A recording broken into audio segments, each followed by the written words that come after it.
1989 ஆண்டிலிருந்து எமது சமூகத்தில் இடம்பெற்ற மறைந்திருந்த கதைகளே தற்போது பட்டலந்த ஆணைக்குழுவால் வெளியாகும் கதைகள் என நான் நினைக்கின்றேன். நேரடியாக இதனுடன் தொடர்பட்ட பொறுப்பு கூற வேண்டிய நபரிடம் அல் ஜசீரா ஊடகத்தில் கேட்கப்பட்ட கேள்விகளுக்கு பின்னரே தற்போது இது குறித்து பேசுபொருளாகியுள்ளது.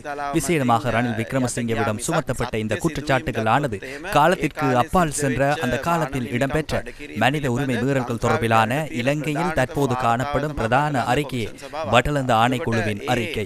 முன்னாள் ஜனாதிபதி ரணில் விக்ரமசிங்க இது தொடர்பில் அசமந்த போக்குடன் அவ்வாறான ஒரு அறிக்கை இல்லை என பதில் வழங்குகின்றார்.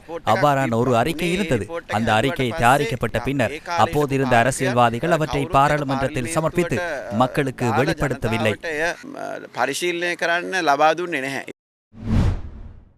இலங்கை தமிழரசு கட்சியின் பதில் தலைவர் CVK சிவஞானம் இன்று இது தொடர்பில் கருத்து தெரிவித்தார்.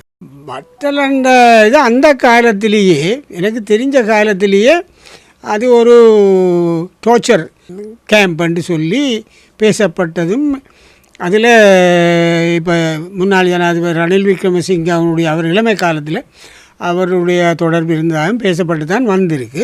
அந்த அறிக்கையும் கிட்டத்தட்ட அந்த ஆணைக்குழு அறிக்கையும் அவ்வாறான ஒரு நிலையைத்தான் உறுதிப்படுத்தி இருக்கு. அதுபடியால் இது காலங்கடந்தானாலும் உண்மையேக்கான வழிகொண்டு வந்து அதை பகிரங்கப்படுத்தி அரசாங்கம் செய்வது சரி என்று நான் நினைக்கிறேன். அவரும் சேர்ந்து எல்லாரும் சேர்ந்து எங்களை அப்படி எத்தனை பட்டல் இந்த மண்ணில் நடந்திருக்கு. ஜனநாயக தேசிய கூட்டணியின் தலைவர் பிரபா கணேசன் இன்று இது தொடர்பில் கருத்து தெரிவித்தார். இப்பொழுது பேசும் பொருளாக மாறி இருக்கிறது இந்த பட்டலந்த பதவி முகாம் சம்பந்தமாக. உண்மையில் ரணில் விக்ரமசிங்கே அவர்கள் ஒரு பேட்டியிலே இந்த பிரச்சனையை அவரே மேலே எழுப்பிவிட்டிருக்கிறார் என்பதை நாம் பார்க்கும் பொழுது நன்றாக தெரிகிறது. ஆகவே இந்த பட்டலந்த முகாம் சம்பந்தமான சரியான ஒரு விசாரணை எடுத்துக்கொண்டு அதனூடாக தெளிவான ஒரு நிலையை இந்த அரசாங்கம் எடுக்க வேண்டும் என்று நான் கேட்டுக்கொள்கின்றேன்.